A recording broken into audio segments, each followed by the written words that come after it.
You might carry the card, but your skin still raises questions. Eliza Bennett stepped through the revolving door, and for a moment, the energy in the lobby shifted. Dressed in a sleek gray suit, her hair neatly pinned, and a designer bag on her shoulder, she looked like every other upscale guest. Jazz music flowed gently through the luxurious Blue Hall Hotel lobby. Golden chandeliers cast warm reflections onto the marble floor.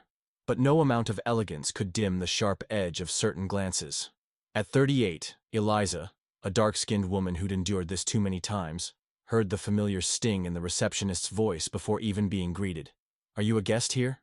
With a polite smile, Eliza responded, "Yes. Room 902. Name's Eliza Bennett." The receptionist paused. Her fingers froze on the keyboard.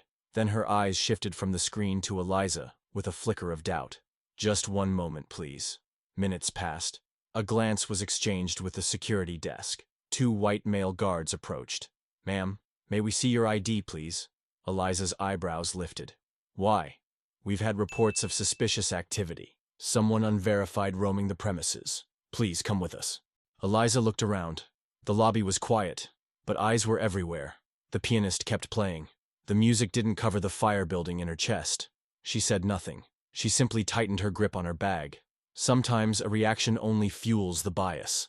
And in that moment she thought, I have my ID, but to them who I really am is still up for debate. The small, windowless room felt like a box designed for quiet humiliation. Eliza sat alone, bathed in harsh fluorescent light. Her phone had been confiscated. Her bag was behind the door. Across the table, the white security guard pretended to read through a file, but it was empty. "There's no record of your name in the guest log," he said. "Room 902 doesn't list anyone by that name." Eliza straightened her back. Her voice was calm, but sharp. "The reservation was made 2 weeks ago, through a corporate account. My name is Eliza Bennett. Your ID?" he asked. "You took it." The guard nodded slowly. "We hope you understand. There have been recent cases of fake bookings." "Understand?" Eliza's voice rose slightly. "How many women in suits have been brought to this room in the last 3 weeks?" The man leaned back. He had no answer. Meanwhile, in the lobby, whispers trickled between guests. "I thought she worked here. She doesn't look like someone who stays at a place like this. Just protocol, I guess." But Eliza knew this silence well. It was the kind that said, "We're not racist, but something still feels off." The door closed again.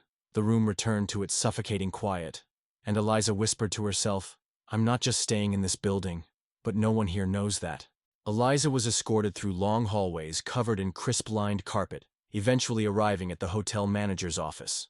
The scent of cologne lingered in the air. On the walls hung rigid-framed certificates.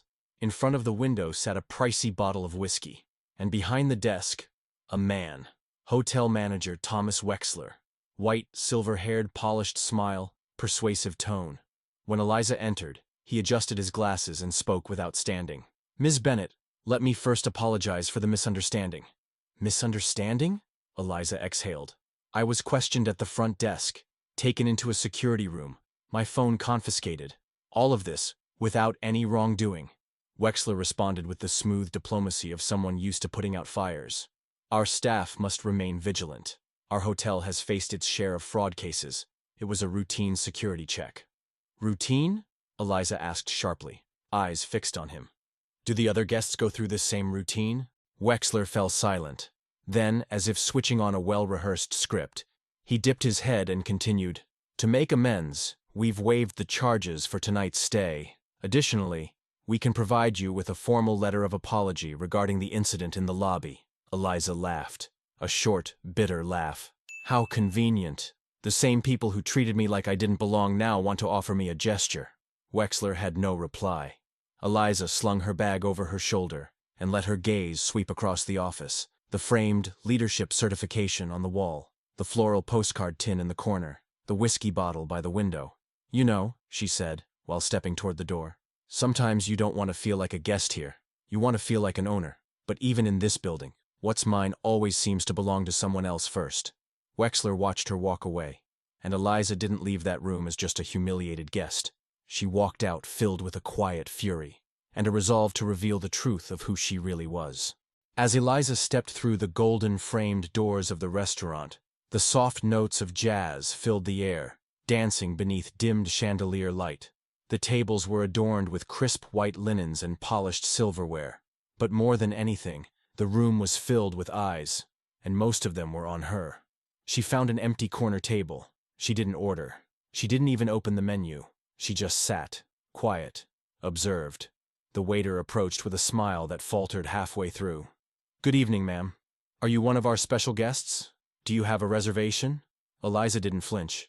Her voice was calm, worn with exhaustion but still composed. "Number, I've been staying here. Since yesterday." The waiter bowed his head. "I apologize." At a nearby table, a woman leaned toward her partner in a low whisper. "I thought she worked here. She can't be an investor, right?" Her husband glanced discreetly. "Doubt it. Probably a booking error." Eliza closed her eyes. There was no anger, only a deep, familiar disappointment. She had heard these whispers before, felt these eyes on her in boardrooms, elevators, and lobbies dressed in different names but the same judgment. But tonight, she said nothing, because tomorrow, she would speak, and when she did, they would all fall silent. She raised a glass of water to her lips. A few more diners turned their heads, quietly evaluating her. Too flashy, too confident, too out of place. Not one of them had any idea who she truly was. And Eliza didn't bother to correct them. Because some masks make the loudest noise just before they fall. They question your room until they learn you built the building. The next morning, the grand conference hall of the Blue Hall Hotel was filled to capacity. Media representatives, local business leaders, and hotel staff lined the front rows. A massive screen glowed at the front of the room, proudly displaying the logo, Blue Hall Hotel, Future Investment Summit. The host stepped up to the microphone, his voice echoing beneath the high ceilings. "Ladies and gentlemen, we are honored to introduce this year's largest individual investor." A soft murmur rippled through the audience. The security guard from the lobby, the receptionist from the night before, even hotel manager Thomas Wexler sat quietly in the back rows. The host smiled and extended a hand toward the stage. "Please welcome Eliza Bennett." Applause filled the room, and yet many faces froze in disbelief. The manager lowered his glasses. The receptionist's hands trembled. The same woman they had treated as a suspicious guest the night before was now walking to the stage. Eliza stepped up slowly, each footfall deliberate. She reached the microphone and swept the room with her gaze, all the way to the back. "Last night I was questioned," she began. "They asked who I was, what room I belonged to, why I was even here. So today I ask you, how many floors must you climb to be seen as worthy of the building? What color must your name be before it earns your respect?" The silence that followed wasn't tense, it was shameful. Eliza continued, "I'm not just a guest of this hotel, I'm its owner, and now everyone knows." This time the applause came not from politeness, but from a shaken admiration. The receptionist avoided her eyes. The manager bowed his head, but Eliza stood tall.